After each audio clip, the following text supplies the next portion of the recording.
tahu kamu cuma comot, kamu kesannya mengajar orang lain. Kalau kamu tahu tentang Alkitab, pasti kamu pilih Tuhan Yesus. Karena jaminannya surga. Kalau di Al-Quran mana jaminannya? Sekarang saya tanya kamu, mana jaminannya? Jaminannya di mana? Nah, lu bilang ntar itu kan ayatnya Tuhan. Biasa kamu kan sering saya dengar. Itu kan ayat 13, Yohanes 13 ayat 13 itu kan Tuhan, bukan Tuhan. Enggak, biar dia puas dulu membohongi kita. Ngomong aja terus, ngomong aja terus, ngomong aja terus. Nah, ngomong lagi sampai kau puas. Nah, ngomong. Lu bilang apa tadi? Apa maksudnya apa? Yang kau bohong aja terus. Mana dalilnya Yesus mengaku muridnya percaya dia Tuhan? Mana? Ngomong aja terus. Tadi kan sudah baca Thomas tadi kan udah menjawab, iya Tuhanku dan Allahku. Satu orang yang saya tanya semua, kan Yesus mengatakan semua muridnya percaya. Itu cuma Thomas itu pun cuma kau yang comot ayat itu. Enggak perlu. Terus dasar imanmu apa? Yohanes 20:28. Sekarang saya tanya Zuma, kalau dia manusia, siapa bapak biologisnya? Siapa bapak biologisnya? Kita tuntaskan siapa dulu bapak biologisnya? Iya, siapa bapak biologisnya? Tuntaskan dulu, jangan kau kemana-mana. Siapa bapak biologisnya? Kamu kasih tahu. Kemana-mana. Katanya kau ahli kitab. Iya. Sekarang begini. Kamu kan bilang kamu ahli Injil. Ya udah. Saya tanya kamu, siapa bapak biologisnya? Jawab. Sekarang begini, saya tanya samamu.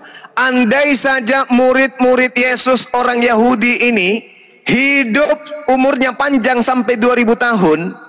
Lalu bertemu denganmu, mereka kami tanya, woi murid-murid Yesus, kadia sini, duduk, minta saya bagikan sembako. Aku mau tanya sama kalian nih, murid-murid Yesus nih.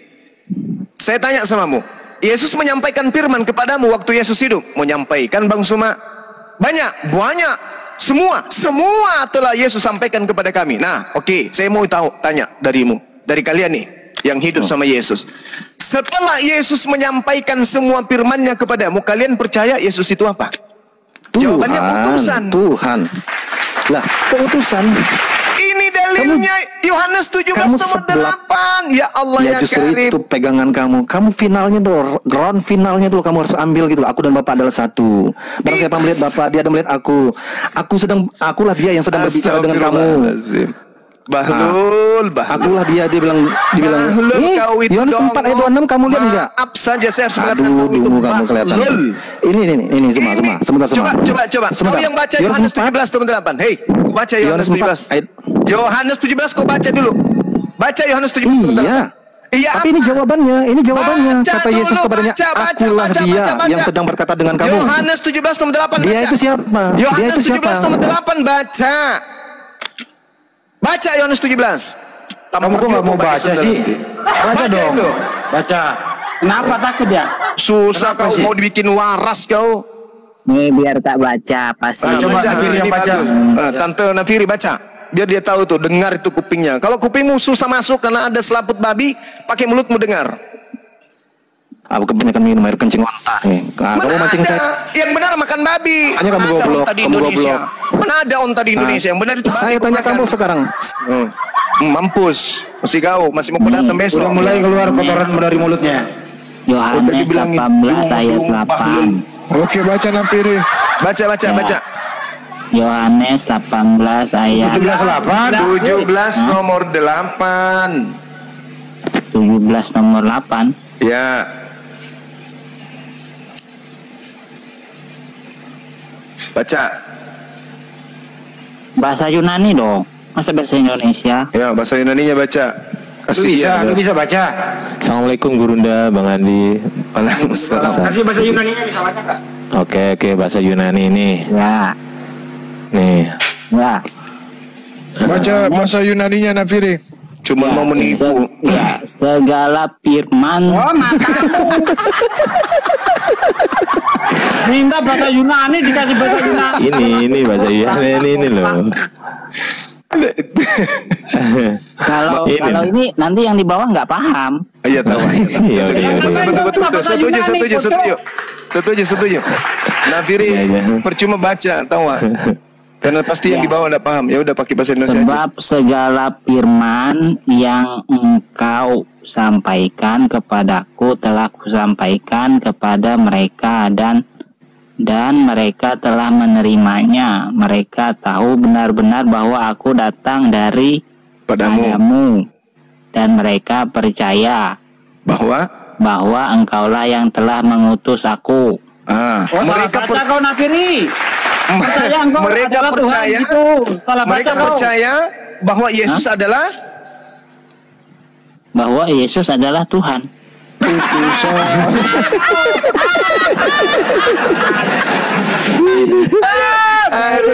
Sama aja. Aduh, jangkrik. Tampilin lagi bang. Aduh, parah ini. Tampilkan lagi bang. Parah. Siap. Biar kita nggak gerak-gerak di sini aja dulu. Ayat 16. Ntar dulu Nafiri, baca lagi Nafiri, sekali lagi Nafiri. Ayat 16. Sekali lagi baca dulu. Sekali Ini lagi loh baca. di sini ini loh, lihat sini. Nah ini. Sebab segala firman yang engkau sampaikan kepadaku telah kusampaikan kepada mereka, dan mereka telah menerimanya. Mereka tahu benar-benar bahwa aku datang dari atas. Daripadamu. Iya, Berubah. dari sorga kan? Terus Ya. Dan mereka percaya bahwa engkaulah yang telah mengutus aku. nah, mereka ini percaya bahwa Yesus ini pengutus atau utusan? Utusan. Nah, pintar. Nah ini pinter kau Ini Nafiri. pintar. Saya hilang apa dulu? Jadi Nafiri ya. Nafiri, kalau utusan itu Tuhan atau bukan? Nafiri, Hah? kalau utusan itu Tuhan atau bukan? Kalau utusan tuh ya tergantung konteksnya. mulai lagi keluar konteks. Enak sekali nih. Kalau saya mengutus pembantu saya ke rumah Bang Juma, apakah dia Tuhan? Kan bukan. Tapi Terus? kalau saya mengutus firmanku kepada Bang Juma, maka itu adalah aku. Hah?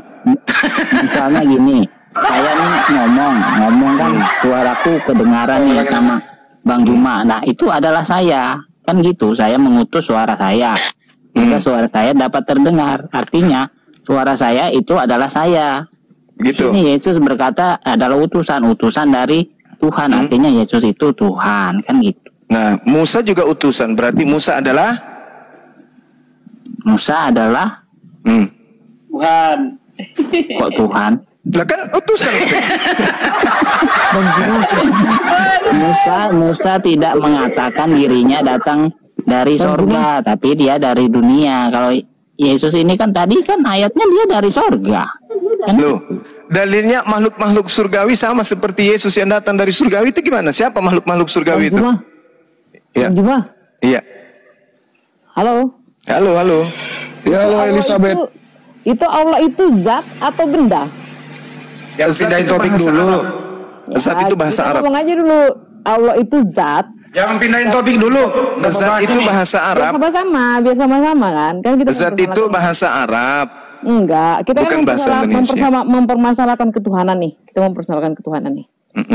Sekarang saya tanya, Ya, dalam iman kalian kan benda zat itu kan Allah itu zat tuh kan. ya. Zat itu apa dulu? Zat bahasa Indonesia atau bahasa Arab? Dalam definisi Arab, ya dalam definisi Arab zat itu apa? Hakikat.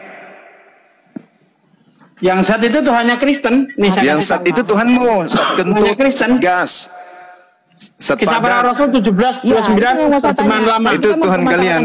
Dalam Tuhan kalian itu zat. Kalau Tuhan kami dalam zat, kekristenan, hakikat. Maka Ya, dikatakan zat. zatullah, artinya Hakikatnya hakikat apa? Allah. Iya, hakikatnya apa? Hakikat topik Allah lah. itu apa? Laisa kamislihi syai', tidak serupa dengan makhluk.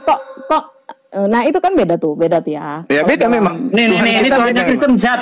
Ayo cuma kita tunjukkan dulu Tuhannya Kristen zat. Jangan. Bentar, Jangan, diam jangan, dulu, jangan, besarkan. Dalam Besarkan. kekristenan kami nggak mengenal Ya. zat. Ini dalilnya kitabmu nih. Nih. Yesus Ini itu Kisah zat para padat, Rasul 17. zat cair. Ya, jadi karena kita adalah keturunan Baca dong. keturunan Allah, kita seharusnya ya. Waduh, kecil banget sih. Gini kan ya. Biar lebar ya. Nih. Kristen itu Tuhannya zat padat, zat Nih, cair. terjemahan lama zat ya, gas. terjemahan lama ya. TL, terjemahan lama. Maka oleh sebab kita dijadikan oleh Allah, tiadalah patut kita menyatakan zat Allah itu serupa dengan emas atau perak. Nih Tuhanmu yang zat. Iya, zat, betul. Nah, jelas ya. Ini dalam kitabmu nih, versi terjemahan lama. Iya. Itu sateos itu, sateos. Nah, itu zat. Tuhanmu yang zat. Dah, saya tutup. Meledak. Meledak. Jadi mungkin orang Kristen ini berpikir zat Allah itu dipikirnya bahasa Indonesia kayak Tuhannya, ya kan? Itu bahasa Arab itu. Hakikat pencipta langit dan bumi itu laisa kamislihi syai'. Baca di Yeremia 10 nomor 6, 2 Samuel 7:22. Tuhan itu hakikatnya tidak sama dengan makhluk. Itulah Tuhan kami. Nah, kalau Tuhannya Kristen itu manusia. Makanya tadi murid-muridnya Yesus percaya Yesus hanya rasul. Kalian percaya Yesus Tuhan. Makanya kalian itu bukan pengikut Yesus, bukan murid. Kalian itu golongan luar yang bawa-bawa namanya Yesus, lalu melanti Yesus sebagai 17. Dewa Zeus gitu. Ya nih Yohanes 17 ayat 5. Oleh sebab itu ya Bapa, permuliakanlah aku padamu sendiri dengan kemuliaan yang kumiliki di hadiratmu sebelum dunia ada. Nah, artinya kemuliaan Yesus ini dia sudah ada sebelum dunia ada. Artinya dia ini Tuhan. Ya, kalau begitu coba baca. Coba baca Yohanes 1 nomor 14. Coba. Tunggu dulu Mbak. Coba Nafiri baca Yohanes 1 nomor 14. Ya, ini ayat 5 nih harus oke dulu Tuhan ini. Iya, oke menurut kamu Tuhan, tapi baca dulu Yohanes 1 nomor 14. Yohanes 1 nomor 14. Firman itu telah menjadi manusia. Nah, firman ini apa nih? Firman ini apa? Baca aja dulu. Dan diam di antara kita, dan kita telah melihat kemuliaannya. Yaitu kemuliaan yang diberikan kepadanya sebagai anak tunggal Bapa. Kasih karunia dan kebenaran. Kemuliaan yang diberikan ya? Kemuliaan yang diberikan. Ya. Berarti Yesus diberikan kemuliaan. Ya. Tuhan enggak itu kalau diberi? Tuhan.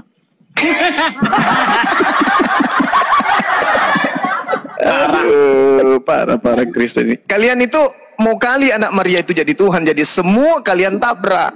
Makanya orang Kristen itu kalau pakai Bible untuk menuhankan anak orang itu nggak bisa, nggak pas, nggak akan nyambung. Makanya baca ayat tuh lihat konteks ini kan. Sama, saya juga mengatakan begitu. Makanya baca ayat itu lihat konteks. Yesus di dalam Yohanes 17 nomor 5 itu baca dari nomor 1. Dia lagi berdoa, Bapa, Tuhan, telah tiba saatnya permuliakanlah hambamu, supaya hambamu mempermuliakan engkau, sama seperti engkau memberikan kepadanya kuasa atas segala yang hidup. Demikian pula hambamu akan memberikan hidup yang kekal kepada semua yang telah engkau berikan kepadanya. Inilah hidup yang kekal itu, yaitu bahwa mereka mengenal engkau Tuhan, satu-satunya Tuhan yang benar, dan mengenal Yesus Kristus yang engkau utus. Aku telah mempermuliakan engkau di bumi dengan menyelesaikan pekerjaan yang engkau berikan padaku untuk aku lakukan. Oleh sebab itu ya Tuhan, permuliakanlah aku padamu dengan kemuliaan yang kumiliki di kehadiratmu sebelum dunia ada. Aku telah menyatakan namamu kepada orang-orang yang kau berikan kepadaku di dunia. Mereka itu milikmu, dan engkau telah memberikan mereka kepadaku, dan mereka telah menuruti firman-Mu. Sekarang mereka tahu bahwa semua yang engkau berikan kepada aku itu berasal daripadamu. Ada unsur ketan. Yesus lagi berdoa di situ, Bung. Sebagai hamba dia berdoa kepada Tuhan. Wow. Bapak sama dengan apa? Tuhan, Bapakku, Tuhanku. Makanya dikatakan, Maria, jangan kau sentuh aku, tapi pergilah kepada saudara-saudaraku, katakanlah kepada mereka, aku akan pergi kepada Bapakku dan Bapakmu, Tuhanku dan Tuhanmu. Makanya Yesus mengatakan dalam Yohanes 4 nomor 22, aku dan mereka, Kami menyembah apa yang kami kenal, kalian menyembah apa yang tidak kalian kenal. Yesus menyembah, dia bukan Tuhan. Berhentilah saudara-saudara, sadarlah. Ya. Nabiri. Taruh Nabiri. Sebenarnya yang kau tuhankan Bapa atau Yesus? Yesus, Bapa itu adalah satu kesatuan, satu paket tak terpisah. Coba. Satu manusia, satu Tuhan kau gabungkan jadi satu. Kan memang lawak-lawak kan? Yang satu manusia. Itu seperti matahari. Matahari punya sinar cahaya, punya bentuk dan punya panas. Oh gitu. Seperti itu, tiga satu kesatuan. Tiga-tiganya itu adalah matahari timbul, sinar matahari, panas matahari. Nah, ketiga-tiganya nih tak terpisahkan. Itulah Tuhan.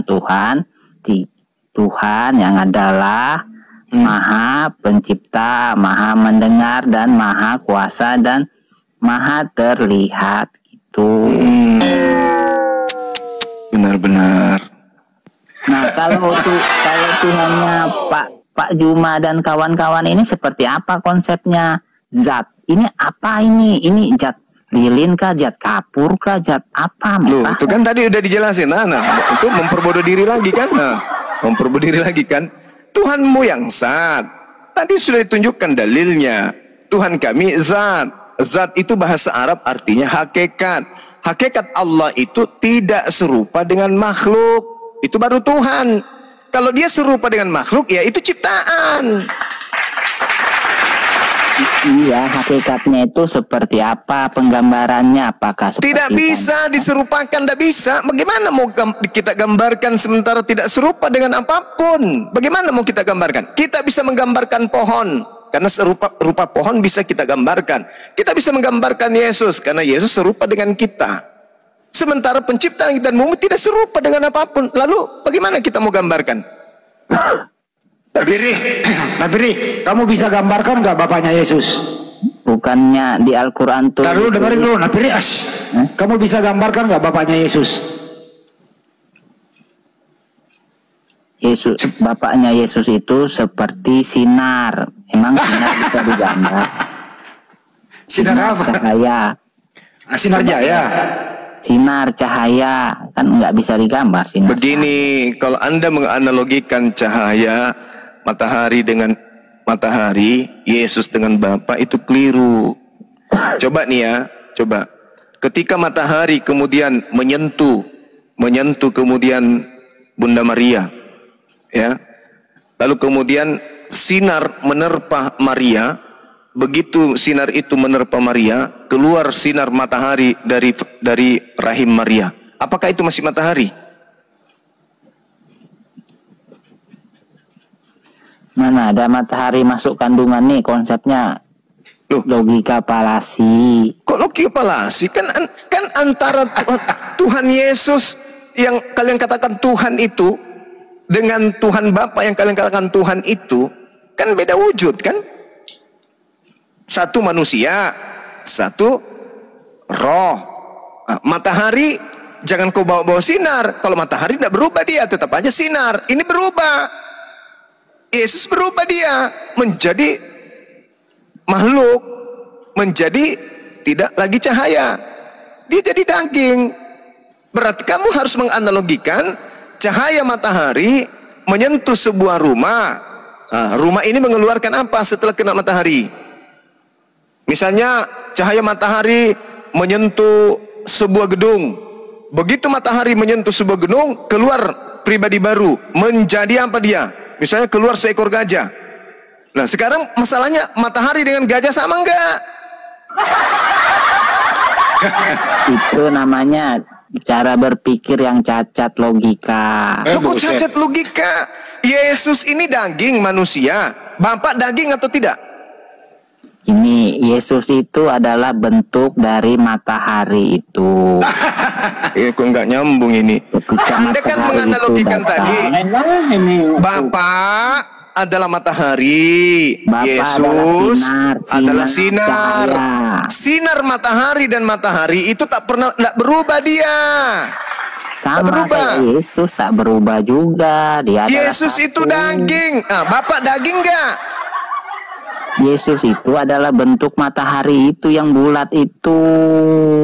Gitu. Mati mi jam 11 ya anak kemarusa. Roh Kudus apa? Roh Kudus apa lagi burung merpati? Roh Kudus itu panasnya sinar matahari yang itu ada tiga kesatuan satu. Nabiri diam dulu, kebanyakan. Nabiri, waktu Yesus hidup di dunia, Yesus bertuhan atau tidak? Tuhan. Enggak, dia bertuhan atau tidak bertuhan? Bertuhan. Jadi Tuhan bertuhan? Iya. Loh, kok ada Tuhan bertuhan? Mati meja. Memang wajib aja di oten. Jadi apakah sinar matahari itu matahari? Iya. Apakah panas matahari itu matahari? Iya. Apakah itu bias matahari dengan matahari sinar matahari bukan matahari, ngawur aja.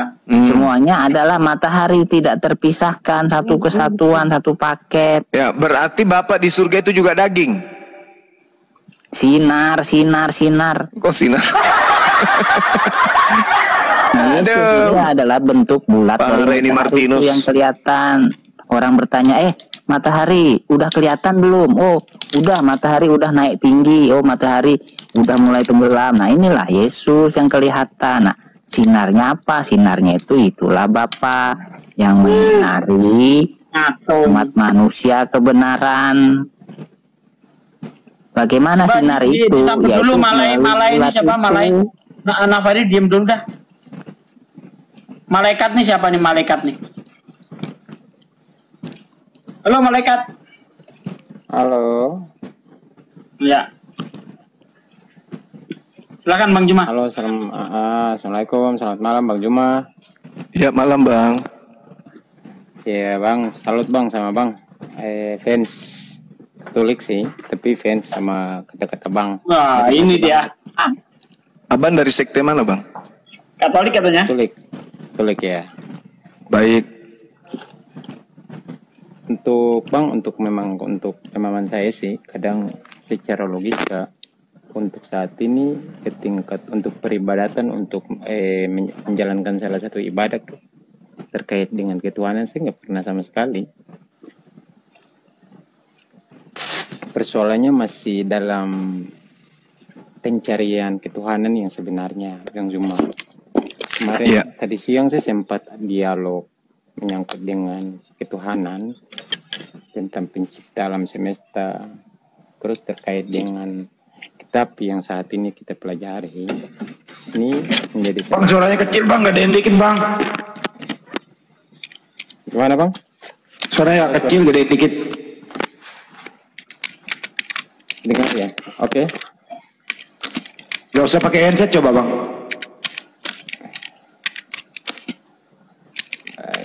Baik. Oke. Jadi suaranya gini Bang Zuma, menyangkut dengan pencarian ketuhanan yang sebenarnya. Siap. Ketingkat pemahaman saya sih, ketingkat yang tadi telah saya menyimak dari penyampaian Yohanes 17 ayat 8 itu sudah sah yang namanya ya. Tingkat apa yang telah disampaikan oleh beliau dan diteruskan kepada Yesus teruskan kepada umatnya pada saat itu, berarti deal ke tingkat, berarti kepercayaan saya untuk saat ini masih ada ke tingkat menyampaikan bahwa Yesus itu bukan Tuhan sebenarnya.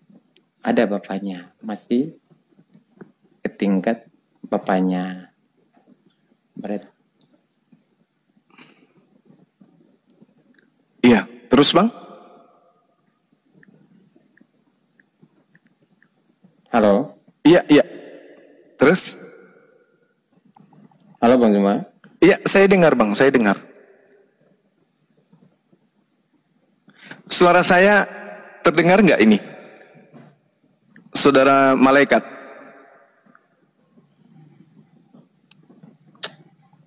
Bang? Cek.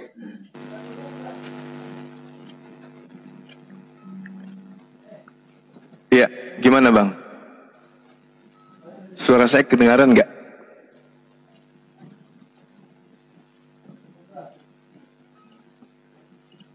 Halo? Bagus Bang Juma, bagus. Beliau ya?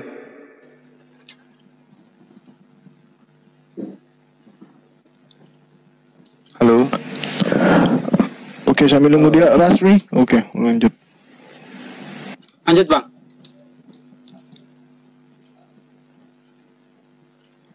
Halo? Halo Bang? Jaringannya mungkin. Rasmi, kalau nggak ada suaranya aku turunkan ya.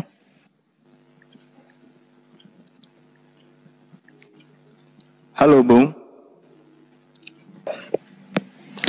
Ya udah, sambil nunggu malaikat. Ini ada katanya tadi minta waktu 2 menit Ken Sando. Apa yang ingin disampaikan Ken Sando? Assalamualaikum. Silakan dibuka mic ya. Loh. Pada diam. Ken Sando 777. Assalamualaikum warahmatullahi wabarakatuh. Gurunda Kusuma. Waalaikumsalam warahmatullahi wabarakatuh. Yo, jaringan lelet nah. Iya. Info penting apa Bang? Jaringan lelet. Gak bisa. Ya cuma ingin mendoakan Gurunda Suma mudah sehat walafiat. Gurunda, terima kasih. Amin, amin ya rabbal alamin. Makasih Bang. Masya Allah. Doa yang sama ya buat saudara dengan keluarga. Saudara malaikat. Tadi komen di bawah katanya penting sekali Bang. Kirain apa? Tapi persoalannya suaranya cili. Ayo malaikat, gaskan. Ayo Bang. Iya, halo. Halo, iya. Jaringannya kan ya Bang? Udah bagus Bang, udah kedengaran suaranya. Oh udah. Iya. Mungkin mic-nya tinggal didekatin aja di mulutnya. Silakan. Gue salut sama Abang Zuma sebenarnya. Ketingkat membuka pemikiran kita para penganut agama Kristen menjadi salah satu motivasi untuk kita bagaimana mencari ketuhanan yang sebenarnya. Tingkat tidak mengikuti arahan-arahan dari para pendakwa atau para mayoritasnya para pendetaku contoh yang menyampaikan sesuatu yang tidak sesuai dengan apa yang telah disampaikan terdahulu. Contoh saya mengutip Yohanes 17 ayat 8 yang tadi sempat disampaikan bahwa Tuhan telah menyampaikan kepada Yesus menyampaikan kepada umatnya menyampaikan kepada semua umat pada saat itu. Berarti sudah deal kan? Ketingkat kita harus memegang teguh kepada sesuatu yang telah menyampaikan terdahulu. Kadang saya berpikir mencari ketuhanan yang sebenarnya. Ketingkat kepercayaan, sampai ke tingkat yang namanya mencari Tuhan, ini sebenarnya Yesus ini siapa? Siapa nih Yesus? Kok Yesus bisa dilahirkan dari seorang rahim ibu? Tingkat kayak gitu, kok bisa? Terus bapaknya, tingkat bapaknya berarti kok ada bapaknya? Terus sebelum bumi diciptakan, Yesus kan belum ada. Mungkin pemahaman saya mencari ketuhanan yang sebenarnya untuk saat ini. Saya salut sama Bang Juma, ketingkat punya pemikiran wacana, ketingkat materinya menyangkut dengan ketuhanan, ketingkat hal yang menyangkut dengan akidah. Oke. Mungkin kayak gitu Bang Juma. Oke, baik. Ya. Jadi gini Bung. Yep. Sebagai Muslim, kami menyadari bahwa kami tidak punya kitab Taurat. Kami menyadari bahwa kami tidak punya buku-buku terjemahan dari kitabnya saudara-saudara Yahudi. Sebagai Muslim, kami tidak pernah kemudian sedikit pun membaca kitab Injil, kitab Mazmur, kitab apapun itu yang datang kemudian kepada Bani Israel. Kami hanya punya buku Al-Quran sebagai kalamullah, sebagai kalimat dari langit yang disampaikan kepada baginda Rasulullah Muhammad sallallahu alaihi wasallam. Salah satu data yang ada di dalam Al-Quranul Karim kemudian Allah subhanahu wa ta'ala menjelaskan, wahai Nabi Muhammad, tidak pernah diutus satu rasul pun sebelum engkau selain mereka mengolok-olok rasul tersebut. Jadi kami beriman ada beberapa rasul yang telah diutus oleh Allah sebelum rasul baginda Rasul Muhammad SAW. Nah, ternyata Al-Quran menarasikan 1400 tahun silam, setiap rasul diutus pasti diolok, pasti dinistakan, pasti dihinakan, pasti dikucilkan, bahkan diusir dari kampungnya. Nah, ternyata begitu kita berdialog dengan Kristen, sampailah buku terjemah yang kemudian berasal dari Belanda pertama kali. Lalu kemudian kita sebutlah Perjanjian Baru. Di dalam Perjanjian Baru ada catatan-catatan penting yang kemudian menjadi sinyal tentang apa yang ada di dalam Al-Quranul Karim. Sebagai umat yang berakal pun kami akan menelaah, dan kami menghabiskan waktu kami siang malam untuk menelaah itu. Ternyata Rasulullah tidak pernah baca buku ini. Rasulullah Muhammad SAW tidak pernah membaca original teks buku ini. Tapi kenapa beliau sudah bisa menyampaikan 1400 tahun silam? Apa itu? Bahwa ketika ia datang, maka dia akan memuliakan aku. Nah, ternyata kalau kita melihat antara Kristen dan Islam, satu-satunya agama yang memuliakan Yesus hanya Islam. Kalau di Kristen siang malam, Yesus dibunuh, Yesus disalib, Yesus ditombak, Yesus ditampar, Yesus diludahin, Yesus ditonjok, Yesus dikubur. Itu di Kristen tuh. Yesus terkutuk, itu di Kristen. Tapi di kami tidak. Nabi yang datang kepada Bani Israel itu kemudian diajarkan terkemuka di dunia, di akhirat, diselamatkan dari orang-orang kafir, diselamatkan dari orang Farisi, diselamatkan dari orang Romawi, diselamatkan dari orang munafik, diselamatkan dari persengkongkolan untuk membunuh dirinya. Dia memuliakan aku. Nah, sedangkan dua versi ajaran ini kemudian di dalam Al-Quran dikatakan, ya Bani Israel, inni rasulullahi ilaikum. Wahai Bani Israel, sesungguhnya aku ini adalah utusan, aku ini adalah rasul untuk kalian. Ini di iman kami. Ternyata setelah kita belajar Bible, Yesus ini mengaku rasul. Lalu kemudian Al-Quran juga menarasikan adanya orang yang membuat makar, adanya orang yang kufur terhadap Nabi Isa alaihissalam. Ternyata di kehidupan nyata memang ada yang disebut Kristen. Kristen mengaku pengikut, tapi kalau kita ingin menyambungkan apanya yang diikuti, ternyata nggak ada. Yesus mengajarkan A, Kristen mengajarkan Z. Tapi bawa-bawa nama Yesus, sikit-sikit Yesus, bahkan sampai kepada level Tuhan Yesus itu bagi Kristen. Padahal menurut Yesus, Yohanes 17:8, segala firman, mungkin mana lagi, kita mau cari apa lagi nih? Segala firman kata Yesus, berarti semua porsi yang Tuhan berikan untuk Yesus setelah Yesus sampaikan kepada pengikutnya Bani Israel, ternyata hanya menghasilkan keadaan Yesus hanya rasul. Nah, mari kita lihat kemudian apa yang ditemukan di dalam kisah para rasul sebelum kita masuk ke Al-Quran, sebelum kita berbicara mengenai konsep Tuhan. Di dalam kisah para rasul 2 nomor 22, hai orang-orang Israel. Ini yang dipanggil ini siapa? Kalau kita ingin jujur, yang dipanggil ini siapa? Bang Handi, saya mau tanya dulu. Bang Handi, yang dipanggil di sini siapa? Orang Israel. Orang Israel. Ahisugi yang dipanggil di sini siapa? Tanya tuh sama orang Kristen, ya Pak. Orang Israel. Dinda Ardiansa yang dipanggil di sini siapa? Orang Israel. Orang Israel. Nah, saudara Nefiri yang dipanggil di sini siapa? Ya, bacakan ayatnya, bacakan ulangi. Hai orang-orang Israel, yang dipanggil di sini siapa? Bani Israel. Bani Israel. Apa seruan untuk Bani Israel? Dengarkan perkataan ini wahai Bani Israel. Yang aku maksud ya wahai Bani Israel adalah Yesus dari Nazaret, wahai Bani Israel.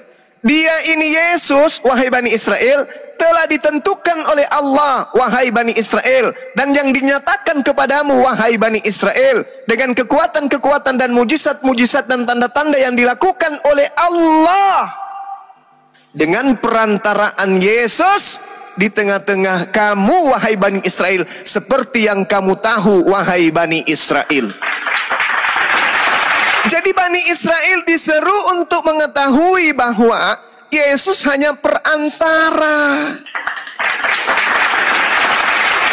Oke, siap Bang Juma. Oke, Bang Juma, gue yang siap. potong sih. Silakan. Bang Juma, gue yang potong sih. Tapi persoalan ini menyangkut dengan kehidupan saya yang awal ya. Baik. Ketingkat pernah, makanya saya sampai saat ini nggak pernah untuk menginjak yang namanya gereja. Pernah saya menginjak. Itu mulai dari 15 sampai ke tingkat 20. Tapi saya menjak usia 30 tahun ke atas udah nggak pernah lagi. Persoalannya pernah saya ke gereja. Yang pertama itu saya masuk ke dalam itu menggunakan orang yang namanya untuk mau menghadap, untuk mengetuhankan, mau mencari sesuatu dari Tuhan. Berarti dia hatinya bersih mulai dari ujung kaki sampai ke rambut. Tapi ini kita menggunakan sepatu terus masuk ke dalam tempat rumah ibadah, ke tingkat sudah di luar, kita menginjak yang namanya najis kotoran kan. Bagaimana caranya kita belum membawakan najis dan kotoran masuk untuk menghadap Tuhan. Nah, di samping itu pula, ke tingkat yang namanya kita sudah beribadah, di dalam kita udah ke tingkat punya pemahaman dan ributan-ributan dalam bagaimana cara kita memenangkan pikiran untuk menghadap Tuhan. Ini menjadi salah satu pikiran buat saya, kok kenapa cara kita mengetuhankan Tuhan dengan cara kayak gini ya? Nggak usah lagi. Untuk minggu yang akan datang, nggak usah. Kita cari dulu. Nah, sedangkan... Iya, sudah Bang. Masih. Siap, Okay. lanjut. Oke. Siap, Nah, sekarang ketika ada anggapan seperti itu, memang betul Bang. Paulus ketika memasukkan kemudian orang-orang Roma Yunani masuk ke dalam bait suci, apa kata orang-orang Yahudi? Sambil berteriak, orang-orang Yahudi mengatakan apa? Hai orang-orang Israel, tolong! Inilah Paulus, orang yang dimana-mana mengajar semua orang yang menentang bangsa kita dan menentang hukum Taurat yang ada di tempat ini. Dan sekarang Paulus membawa orang-orang Yunani pula ke dalam bait suci Allah dan menajiskan tempat suci ini. Kenapa orang Yahudi teriak dengan kesalahan Paulus memasukkan orang Yunani ke dalam baitullah, ke dalam bait Allah? Karena orang Yunani itu tidak bersunat. Orang Yunani makan babi. Orang Yunani masuk tanpa kemudian mentahirkan diri. Mereka tidak wudhu, membasuh tangan, membasuh kaki. Mereka masuk langsung pakai sepatu. Makanya di dalam Yehezkiel 44 nomor 6, nomor 7, nomor 8. Apa kata Tuhan di situ? Wahai Bani Israel, tak ada kesalahan, tak ada dosa, tak ada keingkaran yang paling besar yang pernah kau lakukan selain dari kesalahan dengan kau memasukkan orang yang tidak bersunat ke dalam bait suciku. Aku marah kau melanggar. Aku marah kau ada patung. Aku marah kau menyembah dewa-dewa. Tapi aku jauh lebih marah ketika kau memasukkan orang-orang yang tidak bersunat dalam bait suciku. Itu dosa yang paling dimurkai oleh Tuhan. Nah, sekarang Bung, itu adalah tindakan baik. Kita berbicara mengenai konsep Tuhan. Kita finalkan dulu bahwa Yesus mengajarkan hidup kekal. Apa kata Yesus? Yohanes 17 nomor 3. Hidup kekal itu. Nah tuh, Yesus sudah kasih resepnya. Bukankah agama-agama di atas muka bumi ini yang dicari itu adalah hidup kekal? Yesus kasih kunci. Apa kuncinya menurut Yesus? Hidup kekal itu ada dua. Pertama, mengenal Elohim sebagai satu-satunya Tuhan yang benar. Yang kedua, mengenal Yesus sebagai Rasul Allah. Jadi hanya ada dua konsep yang ditawarkan oleh Yesus untuk mendapatkan hidup di surga. Apa itu? Mengenal dua hakikat. Yang satu hakikat Tuhan, yang satu hakikat Rasul. Hidup kekal itu adalah mereka mengenal Engkau satu-satunya Tuhan yang benar, dan mengenal Yesus Kristus yang Engkau utus. Dan itu hanya ada di Islam. Saudara Nafiri, apakah Yesus itu utusan? Mana ada hakikat Rasul, ngaco ini. Nah tuh, coba lihat. Coba lihat. Bisa nggak orang seperti ini mendapatkan hidup yang kekal? Ketika Yesus mengatakan, hidup kekal itu adalah mereka mengenal Engkau satu-satunya Tuhan yang benar, dan mengenal Yesus yang Engkau utus. Apa kata Nafiri? Mana ada hakikat Rasul itu ada? Tuh coba, saudara dengar aja. Saudara dengar. Maka hidup yang kekal itu hanya ada di Islam. Kenapa? Karena hidup kekal itu hanya diperoleh dengan la ilaha illallah. Isa Rasulullah, Muhammad Rasulullah, Musa dan Rasulullah, Abraham Rasulullah, Daud Rasulullah. Hanya itu kuncinya. Tidak ada dua Tuhan, tiga Tuhan, tak ada. Makanya Bung, Tuhan mengatakan begini dalam Yesaya 46 nomor 5. Kepada siapakah hendak kau menyamakan aku? Hendak membandingkan aku? Hendak mengumpamakan aku sehingga aku sama? Hendak kepada siapa kau ingin mempersamakan aku? Dikatakan lagi di dalam 2 Samuel 7 nomor 22. Sebab itu Engkau maha besar ya Tuhan. Sebab tidak ada yang sama seperti Engkau, dan tidak ada ilah selain Engkau, menurut segala yang kami tangkap dengan telinga kami. Tidak ada yang sama seperti Engkau. Dalam Al-Quran dijelaskan, laisa kamislihi syai', tidak ada yang serupa dengan Engkau. Laisa kamislihi syai' wa huwas samiul basir, tidak ada yang sama seperti Engkau, dan Engkau yang maha mendengar lagi maha melihat. Sama. Ini dalil. Jadi Tuhan yang diperkenalkan oleh Yesus dan Tuhan yang diperkenalkan oleh Nabi Muhammad sama. Sama-sama tidak serupa dengan manusia. Sedangkan Kristen memperkenalkan Tuhan dalam rupa manusia. Nah, lalu Tuhan juga mengatakan dalam Yeremia 10 nomor 6, tidak ada yang sama seperti Engkau ya Tuhan, Engkau maha besar, Allahu Akbar, namamu besar oleh keperkasaanmu. Ini kata Allah nih, ini kata Tuhan. Tidak ada yang serupa dengan Engkau. Engkau maha besar, Yesus maha kecil. Makanya Yesus dengan murid-muridnya Yesus mengatakan, muridku percaya bahwa aku adalah Rasul, muridku percaya aku adalah utusan Tuhan. Kalau saudara kurang yakin, saya kasih apa Yesus menurut Yesus. Kita lihat di dalam Yohanes 5. Siapa Yesus menurut Yesus? Dia mengatakan begini, tetapi aku memiliki kesaksian yang lebih penting dari kesaksian Yohanes. Apalagi kalau hanya sekedar pendeta, pastor, segala macam yang misinya adalah uang. Tak ada apa-apanya itu. Yohanes aja kesaksiannya kecil. Yesus kesaksianku lebih besar dari kesaksian Yohanes. Apa itu? Bahwa segala pekerjaan yang diserahkan oleh Tuhan kepadaku, supaya aku melaksanakannya, pekerjaan itu juga yang kukerjakan sekarang. Dan pekerjaan itulah yang memberi kesaksian tentang aku, bahwa Tuhan yang telah mengutus aku. Selesai. Jadi pekerjaan yang dimaksud ini apa? Membangkitkan orang mati, membuat orang lumpuh berjalan, orang buta melihat, roti jadi bom-bom. Semua pekerjaan mujizat yang dilakukan oleh Yesus, mujizat itu bersaksi Yesus adalah Rasul, bukan bersaksi Yesus adalah Tuhan. Nah, kalau Kristen beda. Kenapa Yesus bisa membangkitkan orang mati? Karena pada diri Yesus ada 100% keilahian. Kenapa Yesus bisa membuat orang buta melihat? Karena pada diri Yesus memiliki 100% ketuhanan. Bukan 100%, tapi tak terhingga. Tak terhingga, lebih parah lagi. Padahal Yesus mengatakan pekerjaan-pekerjaan itu justru bersaksi bahwa aku adalah Rasul. Kesaksian Yesus dong. Jangan kita ngarang. Yesus tuh ada di Yohanes 17 ayat 5. Kemuliaan Yohanes 17 telah dimiliki sejak semula sebelum dunia dijadikan. Inilah menurut Yesus siapa Yesus. Kemuliaannya tadi kan udah dikatakan dalam Yohanes 1:14, kemuliaan yang didomi, kemuliaan yang kau berikan, dalam bahasa Yunani didomi, kemuliaan yang diberikan kepadaku. Berarti Yesus hanya menerima kemuliaan. Apa bukti dia menerima kemuliaan? Dia bisa bermujizat, dia bisa bernubuat, dia bisa mengusir setan dan seterusnya. Itu bukti dia memiliki kemuliaan yang diberikan.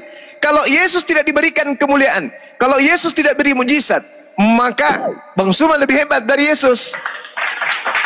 Itu tulisan Yohanes di Yohanes 1 ayat 14 itu tulisan Yohanes. Tapi kalau di Yohanes 17 ayat 5 itu perkataan Yesus sendiri. Siapa tentang dia, kan gitu. Jadi Yohanes salah. Makanya saya bilang tadi lihat konteksnya siapa jadi Yohanes salah. Nggak ada yang salah, cuma Bang Juma itu ngelihatnya dari dalam air menyelam. Jadi kalau tidak salah berarti kemuliaan yang dimiliki Yesus adalah kemuliaan yang diberikan. Betul? Itu kata Yohanes ya, di betul ayat 14. Iya, betul tidak? Itu kata Yohanes, tapi kalau kata Yesus kata sendiri, Yohanes itu betul atau tidak? Betul dari sudut Yohanes. Udah selesai. Selesai. Tapi ini kalau dari sudut Yesus, udah kau diam Nafiri ya. Saudara Nafiri. Oke, Saudara Nafiri, saya urai Yohanes 17 nomor 5 ya. Saya urai. Oleh sebab itu ya Tuhan, permuliakanlah aku padamu sendiri dengan kemuliaan yang kumiliki di kehadiratmu sebelum dunia ada. Maksudnya nih, kemuliaan yang kumiliki di kehadiratmu itu adalah kemuliaan yang ada padamu sebelum dunia ada. Oke? Kemuliaan yang kumiliki ini adalah kemuliaan yang ada pada kehadiratmu yang ada sebelum dunia ada. Sama seperti Nabi Musa, sama seperti Nabi Muhammad. Kemuliaan kenabian dan kerasulan yang Tuhan berikan kepada mereka itu bukan tiba masa, tiba akal. Kemuliaan yang mereka punya itu adalah kemuliaan yang sudah ditentukan sebelum kemudian manusia itu diciptakan. Mereka sudah semua dimiliki. Apa buktinya? Mari kita lihat dalam Al-Quranul Karim, surah Al-Ma'idah ayat 81. Al-Ma'idah atau Ali Imran. Ali Imran ayat 81. Apa kata Allah di sana? Ini adalah perjanjian kekal yang kemudian Tuhan adakan pada masa praeksistensi. Bismillahirrahmanirrahim. Wa iz ahazallahu mitsaqal nabiyyin wa iz ahazallahu mitsaqan nabiyyin lama ataitukum min kitab wa hikmah thumma ja'akum rasulun musaddiqun lima ma'akum la tu'minunna bihi wa la tansurunnah qala aqrartum wa akhaztum ala dhalikum isri qalu akrarna qala fashhadu wa ana ma'akum minasyahidin. Ini sebelum manusia dicipta sebagai makhluk biologis, Allah kemudian mengangkat perjanjian agung kepada seluruh nabi. Apa kata Allah? Dan ingatlah ketika Allah mengambil perjanjian dari para nabi, manakala aku memberikan kitab dan hikmat kepadamu wahai nabi-nabiku. Sabar. Lalu datang kepadamu seorang rasul yang membenarkan apa yang ada pada kalian. Niscaya kamu akan sungguh-sungguh beriman kepadanya dan menolongnya. Allah kemudian berfirman, apakah kamu setuju dan menerima perjanjian denganku atas yang demikian itu? Mereka para nabi berjanji, berkata, kami setuju. Allah kemudian mengatakan, kalau begitu bersaksilah kamu wahai para nabi, dan aku bersaksi janji bersama dengan kalian. Nah, Ini artinya sebelum para nabi itu diutus, mereka sudah ditunjuk menjadi nabi. Yesus sebelum diutus jadi nabi, sudah nabi dia. Nabi Musa sebelum dia ditunjuk ke bumi sebagai diutus sebagai nabi bagi Bani Israel, sudah ditentukan dia sebagai nabi. Makanya dikatakan oleh Yesus, kemuliaan yang kau berikan kepadaku sebelum dunia ada. Tapi kemuliaan itu adalah kemuliaan di mana? Bukan di kehadiratku, tapi di kehadiratmu. Itu dalilnya Anda baca. Oleh ya Bapak, ya Tuhan, permuliakanlah aku padamu dengan kemuliaan yang kumiliki di kehadiratmu. Tuh. Kemuliaan yang ada pada kehadiratmu, bukan pada diriku. Baik, halo. Halo. Ya, seperti itu, Bang. Halo. Itu ya, Nafiri ya. Ya, halo, halo. Hadirat Tuhan itu adalah Tuhan. Ya, jadi diam dulu ya. Halo, Pak Nafiri. Iya, Pak Nafiri tidak paham maksud mereka. Iya, Bang Suma, tadi dijelaskan bahwa Musa Rasulullah, ya. Iya. Musa, Isa. Dan sebelum Anda bicara panjang, Anda Muslim apa Kristen, Bang? Bentar, Pak. Sebentar, tadi dibicarakan itu. Aku Kristen, Pak. Kristen. Oke. Iya. Tadi dibicarakan bahwa Ibrahim itu Rasul, ya. Iya. Baik, satu pertanyaan untuk Bang Suma. Siap. Dikit ya. Isa fa'innahu ruhullah wa kalimatuhu. Isa itu sesungguhnya roh Allah dan firman Allah, bukan rasul. Harus berbeda, ya. Itu dari sisi itu ya. Kalau nggak salah hadis Ibnu Malik 72. Isa fa'innahu ruhullah wa kalimatuhu. Isa itu sesungguhnya roh Allah dan firman Allah. Berbeda dengan rasul. Musa ya rasul, Ibrahim rasul, tapi Isa itu ruhullah dan kalimatuhu. Ya, itu yang saya tahu. Itu yang pertama, Bang Zuma. Yang kedua ya, Ali Imran 45. Isa itu orang terkemuka dunia dan akhirat.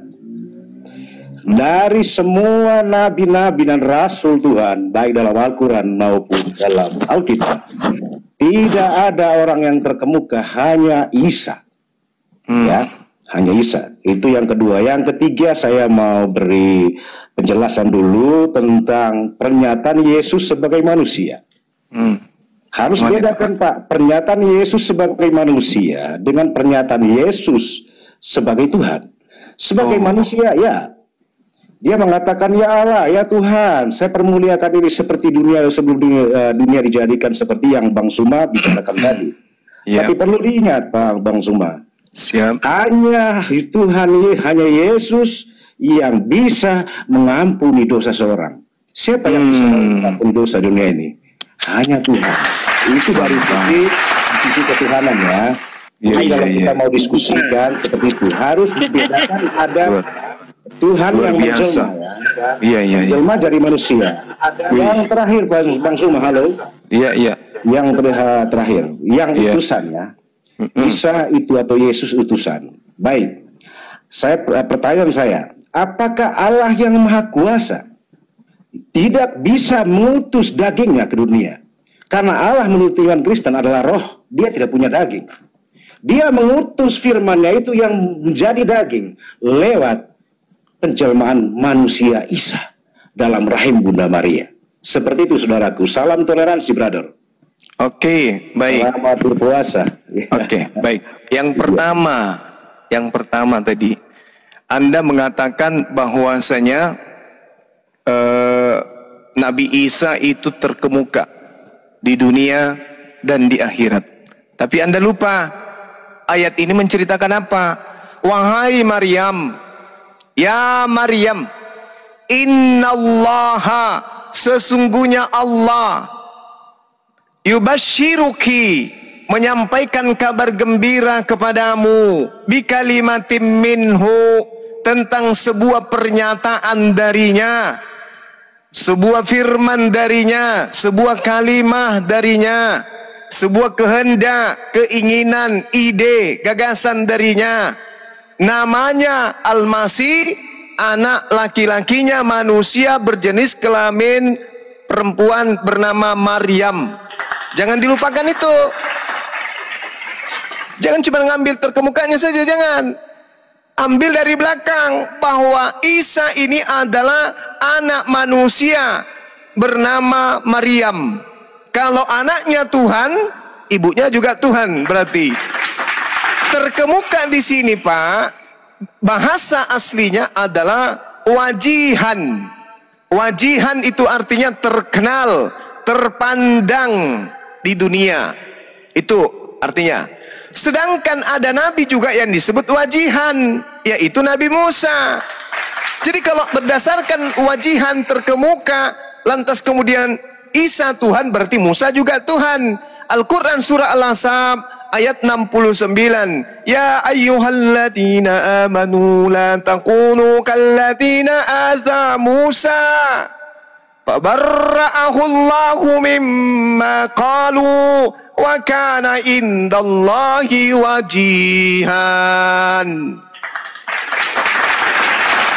Gugur Pak ya, gugur. Tadi anak manusia, yang kedua adalah Musa juga wajihan. Terkemuka dia. Nah, lalu kemudian Anda berbicara mengenai roh Isa kalimatullah, roh dari Allah, kalimat dari Allah. Roh itu ciptaan. Tidak ada manusia di atas muka bumi ini tercipta dari rohnya sendiri, tak ada. Tidak ada manusia di atas muka bumi ini berasal dari roh ayam. Tidak ada manusia di atas muka bumi ini berasal dari roh pohon. Semua manusia di atas muka bumi ini berasal dari roh Allah. Nah, masalahnya di mana? Masalahnya adalah orang Kristen ketika kita berbicara roh Allah, dua kata ini, orang Kristen mendefinisikan roh itu adalah Allah. Roh Allah, orang Kristen mengatakan roh itu adalah Allah.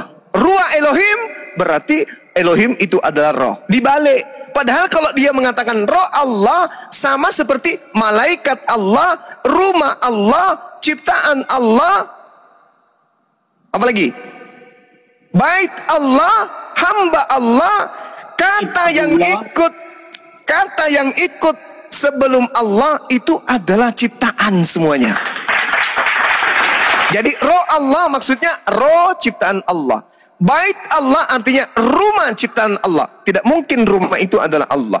Hamba Allah artinya hamba ciptaan Allah. Bukan hamba itu adalah Allah. Itu kesalahan Kristen karena kekurangan pemahaman terhadap bahasa. Kalimatullah, kalimat dari Allah, firman dari Allah. Segala sesuatu di atas muka bumi ini semuanya berasal dari kalimatullah. Tak ada yang tidak berasal dari kalimatullah. Baca Matius 4 nomor 4 kalau Al-Quran salah. Inna ma'amruhu idza arada syai'an ayyaqula lahu. Tuh, firman Allah. Dia hanya berfirman, dia hanya berkata jadi, maka jadi. Maka semua yang jadi dari tidak ada menjadi ada, semuanya berasal dari kalimatullah atau kalimatuhu atau kalimah minhu. Nah, sekarang kenapa Nabi Isa disebut kalimatullah? Artinya kehamilan Maryam bukan dari hasil persinahan, tapi dari kehendak Allah. Allah yang menghendaki Maryam hamil. Makanya dikatakan kalimatullah, kalimat dari Allah. Kalimat yang mengatakan hamillah Maria, hamil. Makanya Gabriel datang ke Maria. Maria, yang Maha Tinggi menginginkan engkau hamil. Kata Maria, bagaimana mungkin? Aku tidak pernah disentuh. Tidak, yang Maha Tinggi menginginkan engkau hamil. Apa yang terjadi? Hamil Maria. Melahirkan apa? Tuhan. Bukan. Yang dilahirkan Maria, manusia. Nah, itu. Yang terakhir, Allah mengutus daging. Yang ada, oh tak seperti itu. Itu ajaran paganisme itu. Bagaimana kemudian Brahma bisa ke bumi? Brahma menjelma menjadi Krishna. Bagaimana Hercules bisa ke bumi? Hercules berubah menjadi Zeus. Bagaimana kemudian Bapak bisa ke bumi? Bapak menjelma menjadi Yesus. Itu ajaran paganisme. Sementara Yesus mengatakan, Pak, Yohanes 8 nomor 42, dengarkan. Aku Yesus aku datang bukan atas kehendakku sendiri. Tuh. Kalau Yesus itu adalah Brahma yang datang menjadi Krishna, atau Hercules menjadi Zeus, maka Yesus akan mengatakan, aku datang atas kehendakku sendiri. Aku menjadi manusia karena aku mau. Aku menjadi ayam karena aku mau. Aku menjadi ini karena aku mau. Aku yang mau berubah menjadi manusia, itu aku mau. Siapa yang mau mengalahkan saya? Akulah Tuhan. Tapi tidak. Yesus mengatakan, aku datang bukan atas kehendakku sendiri. Berarti Yesus terdiri dari apa? Firman, kehendak. Aku mau membuat Maria yang perawan ini hamil. Nah, maka Yesus mengatakan, aku datang bukan atas kehendakku, tapi karena kehendak Bapa yang menginginkan ibuku hamil, maka terciptalah aku sebagai manusia. Nah ini kenapa ada ajaran Yesus manusia? Karena yang mengajarkan bukan Yahudi. Yang mengajarkan menyembah Yesus itu sebagai Tuhan adalah Romawi dan Yunani. Coba Anda cek, sebelum Kristen, apa kepercayaan Romawi, apa kepercayaan Yunani? Cek dulu. Cek dulu apa kepercayaan mereka. Karena tidak ada orang Yahudi yang datang ke Indonesia mengajarkan beragama Kristen, orang nggak ada. Anda menjadi Kristen bukan karena orang Yahudi. Anda menjadi Kristen karena Belanda, kalau bukan Belanda Portugis ya, atau Jerman. Tak ada orang Yahudi, Pak. Kenapa bukan muridnya Yesus yang datang mengajarkan Anda? Kenapa harus Portugis? Kenapa harus Jerman? Kenapa harus Belanda? Karena Jerman, Portugis, Belanda ini adalah daerah jajahan Kekaisaran Romawi.